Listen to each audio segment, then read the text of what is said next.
peneliti dari Perludem, Mbak Hoirunisa. Assalamualaikum, selamat sore Mbak Nisa.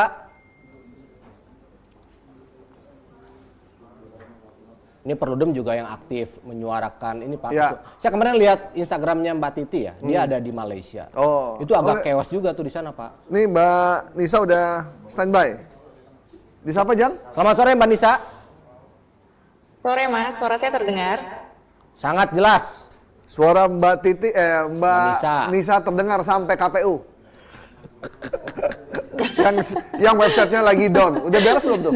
Nah, belum lihat tadi. Mbak Nisa, belum ini gimana hari pertama Iya. pencoblosan websitenya down? Akhirnya kita pemilih agak down juga ini. Udah bener belum tuh? Gimana Mbak? Iya. Iya memang apa ya, kalau kita pakai perangkat teknologi kan ya semuanya infrastrukturnya tentu harus disiapkan ya, termasuk juga ya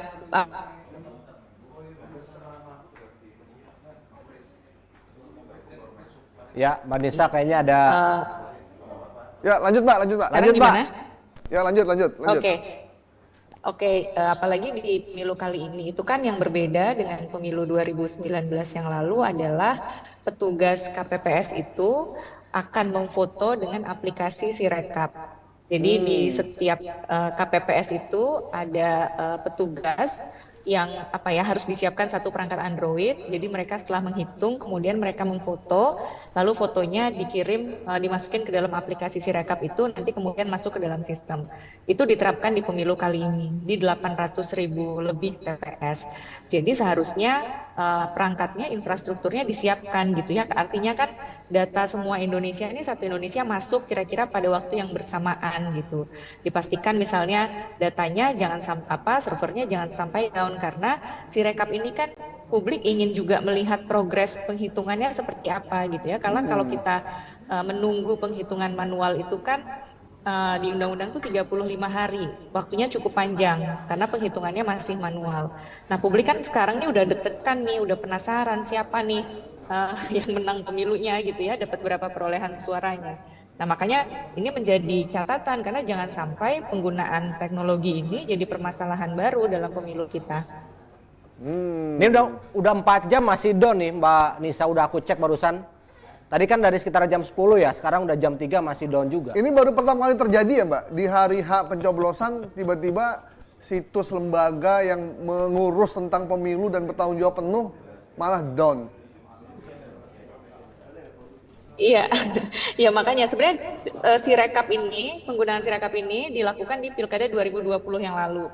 Jadi sama nih tantangannya, masalahnya sama. Ketika di waktu yang hampir bersamaan data semua masuk gitu ya, itu websitenya KPU juga down gitu ya, karena ya tadi. Nah itu kan harusnya sudah diantisipasi bahwa ada 800.000 TPS yang akan mengirimkan data gitu ya, ya harusnya harus diantisipasi ya tadi, supaya jangan kemudian ini jadi sumber masalah baru. Dan kan kalau kemudian website yang nggak bisa diakses, kan publik juga ingin dapat datanya dari mana gitu ya. Padahal kan kita ingin lihat ya, kemarin kan KPU sudah menjanjikan bahwa publik itu bisa melihat langsung penghitungannya real time. Ada formulir C1-nya juga yang dipublikasikan gitu ya di websitenya KPU. Nah kan sekarang publik harusnya ya kita menagih janjinya KPU nih, kita kan juga ingin lihat gitu ya sebetulnya perkembangan penghitungannya seperti apa, supaya nggak terjadi spekulasi-spekulasi, karena semakin ketat persaingan ini kan ya kita tahu ya psikologisnya masyarakat ya, apalagi ya tadi ya kompetisinya sangat ketat gitu ya di antara peserta pemilu ini. Oke, Mbak, kan Perludem juga kan mengirimkan petugas juga untuk memantau, terus menerima laporan juga dari masyarakat. Nah, dari saat ini pukul 3, ada hal yang didapat oleh Perludem terkait dengan penyelenggaraan pencoblosan hari ini?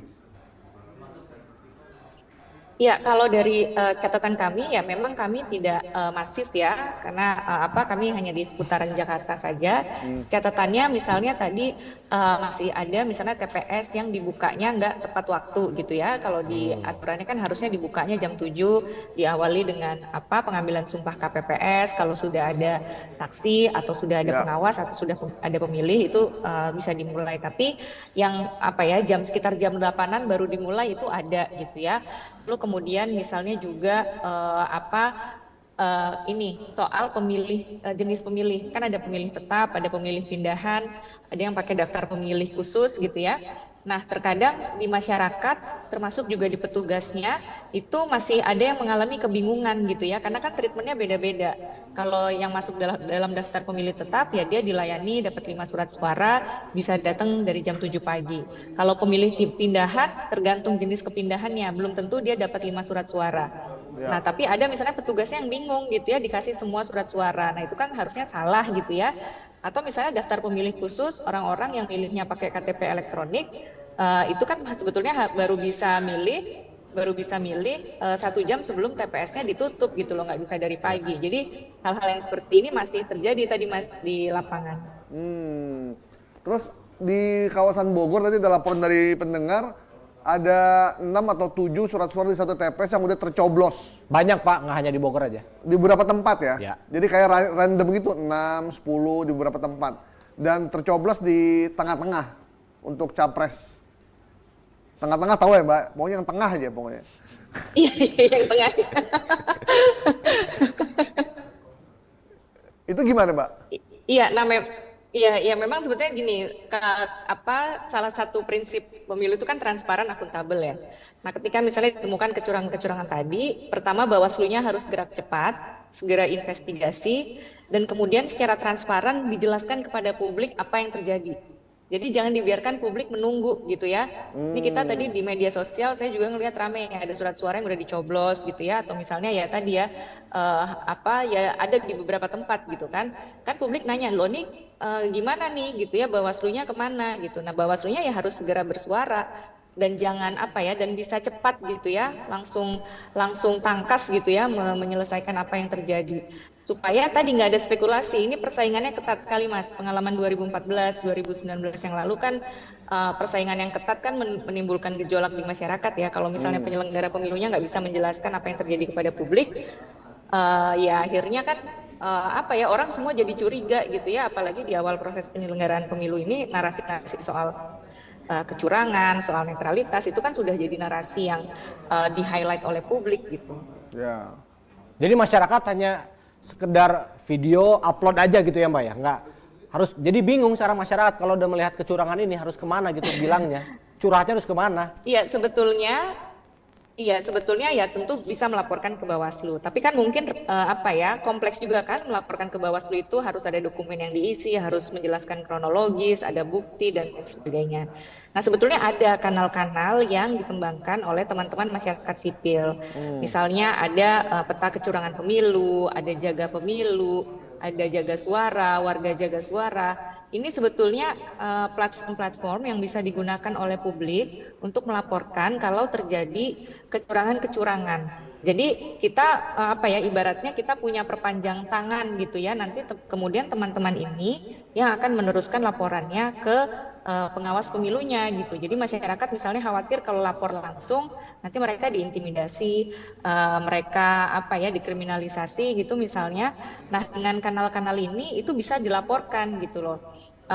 Melalui platform-platform yang sudah dikembangkan oleh teman-teman masyarakat sipil tadi.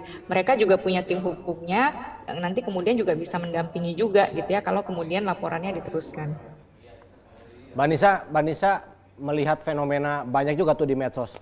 Jadi di TPS bawa handphone, kemudian pakunya diarahkan ke salah satu khususnya bukan pilpres ya, pileg ya, DPRD ataupun DPD, kemudian diupload. Padahal sebelum jam 1 itu kan bisa ikut menggiring opini yang ada di medsos tersebut ya. Nah, apakah ini terjadi juga di tahun 2019 atau hanya di tahun 2024 aja, Mbak Nisa? Ya, itu sudah terjadi di pemilu sebelumnya.